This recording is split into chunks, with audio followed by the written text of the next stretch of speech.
Well, we've received lots of email from all of you with questions you'd like to have answered, so we're going to take some time today to do some of those answer some of those questions. Gordon, this one comes from Jesse. Jesse says, I'm struggling in my marriage and feel a deep emotional disconnect from my husband. I've lost feelings for him and often find myself wishing for a different life. I'm considering divorce, but as a person of faith, I want to understand the biblical perspective on this decision.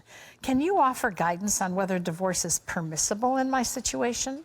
Well, let's go to the words of Jesus in Matthew chapter 19, where the religious came to him. The proud religious law keepers came to Jesus. They tried to trap him by saying, does the law say a man can divorce his wife for any reason? He said to them, have you not read that he who made them in the first place made them man and woman? It says, for this reason, a man will leave his father and mother and will live with his wife. The two will become one.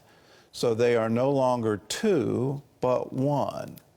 Let no man divide what God has put together. So the biblical answer, Jesse, is you don't get to divorce because you've lost your feeling.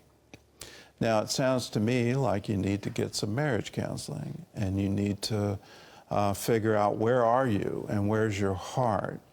In that, you'll likely hear this phrase, love is not a feeling. Love is a decision. And you made a decision, you made a covenant. And are you willing to keep that covenant?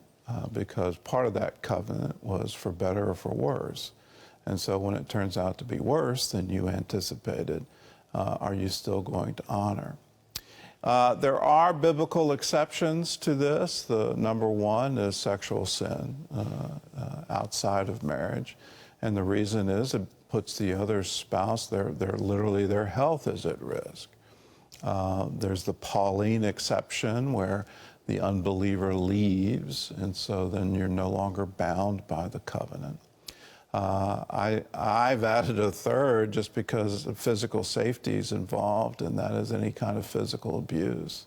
There's no obligation that I see that you have to stay in that marriage.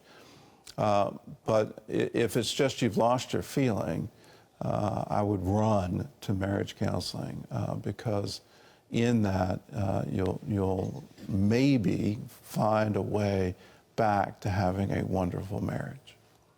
This is Gus, who says, Gordon, I need to ask you a question about the Jews. Why did they pray to a wall? Well, Gus, number one, they're not praying to a wall, they're praying to God. And they're praying to God at what's called the Western Wall, which is the western wall of the Temple Mount. Currently, the Temple Mount is under the Temple Mount Authority, which is run by Muslims, because they have the Al-Aqsa Mosque. They also have the Dome of the Rock on top of the Temple Mount. And they have said, we'll leave this in your hands, and the rabbis literally are saying, we're waiting for Messiah to come and rebuild the temple. Because that Temple Mount is where God said, this is the place I will place my name. This is the place where Solomon built a temple and said, from this place, hear our prayers and answer our prayers. And so that's why they go and pray at the western wall of the Temple Mount, because they can't go on top of the Temple Mount. They can only go to that wall. So they're not praying to a wall, they're praying to God at the place that He appointed and said, this is the place to pray.